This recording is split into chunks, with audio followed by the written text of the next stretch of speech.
You guys have asked for my story, here it is. If you don't already know me, my name's Lucas. I run a channel called Wild Stoic on Instagram, TikTok, and YouTube. I'm all about emotional wellness and living your best life to the fullest, so that's the content that I make. Just for some background, I grew up in New York. I've loved the outdoors my entire life. I grew up going to naturalist programs and learning survival skills and primitive skills, and it's been the center of my life for quite a while. So, oh hello. Hi baby. I'm making a video, so if you wouldn't mind skedaddling for a moment. Oh, I love you. I love you. Okay, I'm sorry. I'll give you a hug. I love you. I'm sorry. As I was saying, so we'll start with when I was around 4 or 5. Ever since I was really young, I've struggled a lot with my emotions, specifically anger, depression, manic behavior. These are all things that were very troubling for me when I was younger. At a certain point, it got really bad. I wasn't taking care of myself. I wasn't going to school. I was getting in physical fights with my brothers almost daily. And we decided to go get me checked out. So I was diagnosed with bipolar disorder, ADHD, OCD, insomnia, and seasonal affect. After about a year or two of trying different therapies and medicine, nothing was working, so that was the first time that I was admitted to a psychiatric hospital. That was the first of about 5 different stays. Now, the psychiatric hospital is only really a 2 to 3 week program. So while you're there, it's, you know, you're in a safer environment, sort of. But for most people, 2 to 3 weeks isn't going to do anything for you. So through about 11 to 16, I went in and out of the psychiatric hospital. Things would just get worse over time, especially during the winter. And around 14, 15, I developed a drug addiction. I was drinking a lot, I was smoking a lot, and a couple other different things. I was the worst I've ever been mentally, emotionally, situationally. So the decision was made to go from the psychiatric hospital, where I had been for a month that time, to a wilderness therapy program in Utah. Now this for me was a 2-month stay. It was hiking with these big ass backpacks on every day, group therapy, individual therapy, a lot of really deep personal work, and it was fucking cold. There's something special about you being as cold as you can possibly be with all of your clothes on. You're as close to the fire as you can get. You're huddled up and you are still freezing. It is a riveting experience. We would also pretty much be cowboy camping every night. So everybody sets up their own tarp, no tent. You unroll your sleeping pad, put your sleeping bag down on it, and go to sleep. I honestly miss that so much. Point being, the whole point of the wilderness program is to break your walls down that you have put up that stop any change from taking place. It's like you're starting fresh. You don't see your family, you don't make calls, you're just there, desert, sand, rocks, your mind. It was the worst experience of my life and the best experience of my life.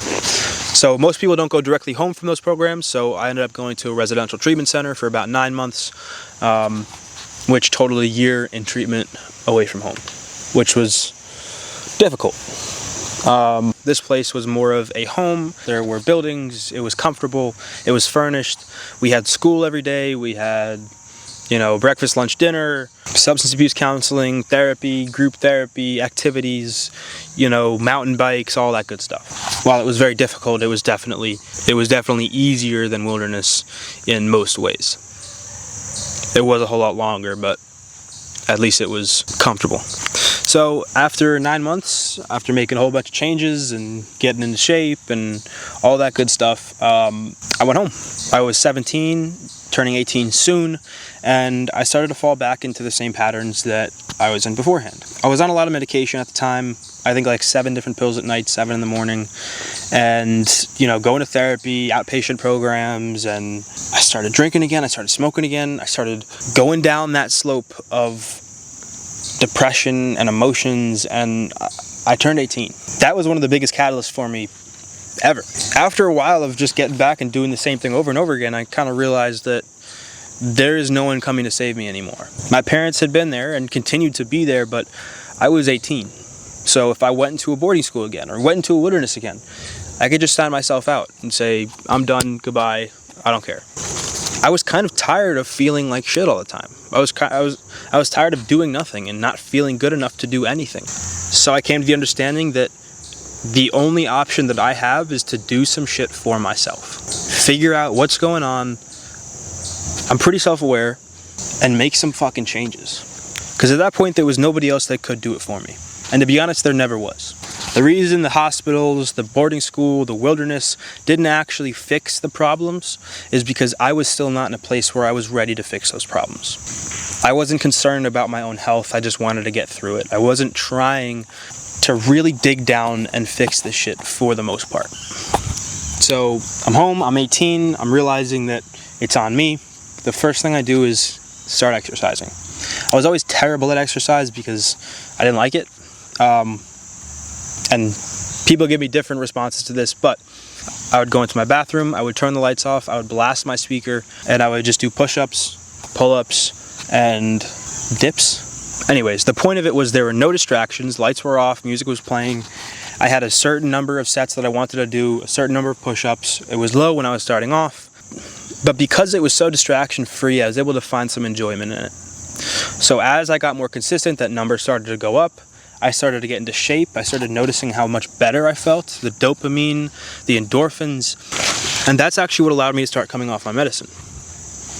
That wasn't all of it, but that was a big part of it. Once I started feeling healthier, I started wanting to feel it more often, and I started wanting to figure out how I could keep doing that. Through the gym, I learned discipline, and through discipline, I was able to start actually making changes. Fast forward to where I am now. I'm not doing great because I don't get depressed or don't get angry. I'm doing great because I know that I'm in control of those things. They're still going to happen. Sometimes I need to feel them. But when all is said and done, I know that I am in the driver's seat. Because I worked through enough and pushed through enough to be able to come out on the other side with a really good awareness of myself and a knowledge of myself. And that's how I can make the videos that I make. I'm really just speaking to myself with the messages that I share. There are things that work for me that also wonderfully just so happen to work for a bunch of other people. Sorry, my camera keeps falling down. But with that being said, personal health is a continuous process, and it's more of an effort than an achievement. It's about the effort that you make to take care of yourself, less about the actual things that you are doing, if that makes sense. And I think that the biggest realization that I've ever had is that if I don't really want it for myself, no matter how much other people do it for me, it's not going to get me anywhere. With that being said, like, follow, and comment for more. If you guys want some cool merch, go to staywildhc.com and get yourself a t-shirt. Or if you just want to support the channel, it's there. With that being said, stay wild, get off that phone, and have a wonderful day.